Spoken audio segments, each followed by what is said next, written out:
আমার হাতে একটা বহুল প্রচলিত একটা ডিভাইস আছে যেটা ইনকিউবেটরে ইউজ করা হয় আর্দ্রতা এবং টেম্পারেচার দেখার জন্য।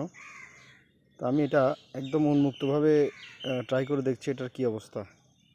এই যে আমি একদম খোলামেলা জায়গায় এটার সেন্সরটাকে রাখলাম, যেখানে একদম তপ্ত রোদ। এটার এই মুহূর্তে দেখাচ্ছে তাপমাত্রা 37.5 আর আর্দ্রতা দেখাচ্ছে 62%। এটা হচ্ছে বর্তমান বাইরের টেম্পারেচার এবং আর্দ্রতা। তো আর্দ্রতাটা ঠিক আছে, আর্দ্রতা এইটার জন্য মানে ডিম ফোটানোর জন্য এটা পারফেক্ট।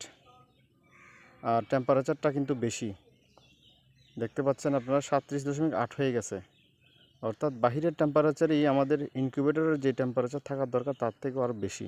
সুতরাং ইনকিউবেটরের ভিতরে টেম্পারেচার এই মুহূর্তে মেনটেন করাটা অনেক টাফ একটা বিষয়। যদি আমরা ওভারহিট কুলিং ফ্যান ইউজ না করি তাহলে এই টেম্পারেচারটা আমরা কন্ট্রোল করতে অনেকটাই কষ্টসাধ্য আমাদের জন্য। দেখুন এখানে আবার টেম্পারেচার বেড়ে যাচ্ছে, অর্থাৎ বাহিরের টেম্পারেচারটা অতিরিক্ত আর আর্দ্রতাও কমে গেছে।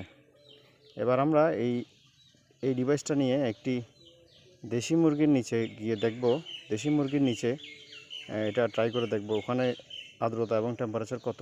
চলুন।